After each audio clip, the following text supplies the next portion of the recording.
I lived in an apartment by myself right after high school when I was about 19 years old. I had been living there for about a month when something truly horrifying happened. My front door was locked, both the top and bottom locks. I was sitting in my living room watching TV when, all of a sudden, I heard keys being inserted into my door locks. I saw the locks physically start to turn. My body froze completely, and my heart sank into my chest. I wasn't expecting maintenance or any visitors. The door swung open, and an older Asian man walked in carrying bags of clothes and a few boxes. He immediately started screaming at me in a language I didn't understand. Then, to my shock, he began hitting me repeatedly and dragged me out of the apartment. He had me in a chokehold when, finally, my upstairs neighbor came down and pulled him off me. We called the police, and, long story short, it turned out that the leasing office had made a bizarre and dangerous mistake. They had given this man a key to my apartment and told him it was his. He had purchased a unit before moving to the complex and had only seen pictures of an empty one. When he saw me inside, he assumed I was a squatter in his apartment. I was young and broke at the time. I only had a TV, a chair, and an inflatable mattress, with almost no other possessions. So I could understand why he thought the unit was empty and that I didn't belong there. However, he was actually supposed to move into Unit 54, which was empty, while I was in Unit 56 right next door. I pressed charges against the man and sued the apartment complex for allowing a stranger to have a key to my door, which led to such a violent encounter.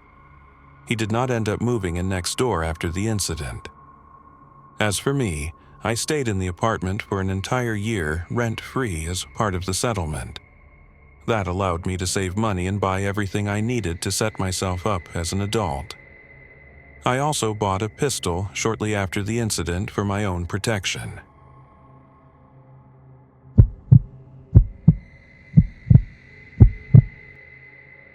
My husband used to work nights, so most nights I was home alone with my children in a small town. Around 2 a.m., someone started banging on my door. In our town, everyone knew everyone, and my father-in-law lived next door, so in my sleepy state, I just opened the door. A man I had never met tried to force his way into my house.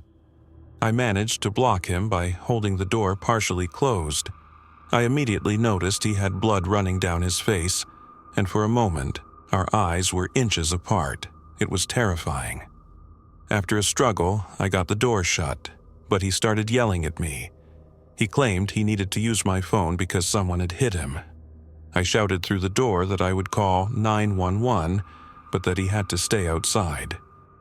As soon as I dialed, he bolted off the porch. The next morning, I took my daughter to the bus stop. While we were waiting in the car, the same man suddenly jumped out of the bushes and onto my car. He was cussing me out and trying to get inside. It turned out he was on meth, and the cops eventually came and arrested him.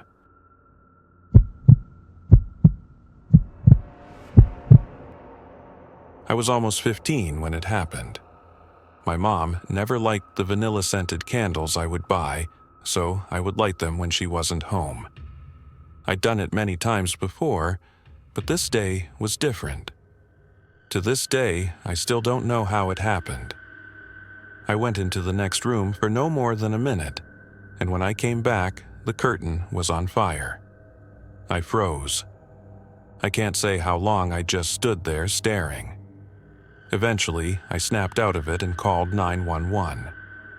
In a panic, I frantically looked for boots because it had snowed that morning, and I grabbed the first coat I could find. I remember standing outside, watching as the fire trucks pulled up. The next thing I remember is being in a kitchen I'd never seen before. It took me a while to realize I was across the street. I have no idea how I got there. We lost everything in the fire. Afterward, I started therapy because I began to shut down emotionally. Sleep was difficult. I had nightmares and would wake up in extreme panic. I'm 30 now, and I still dream about it occasionally, especially about walking back into the apartment where it happened. The place has since been repaired and remodeled. I pass it a few times a month and have often thought about knocking on the door to ask if I could go inside. My last memory of that place is seeing everything burned and the smell. That smell is something that stays with you. While the fire itself was terrifying and traumatic, the most unsettling part is how much of that day, and the day or two afterward, I can't remember.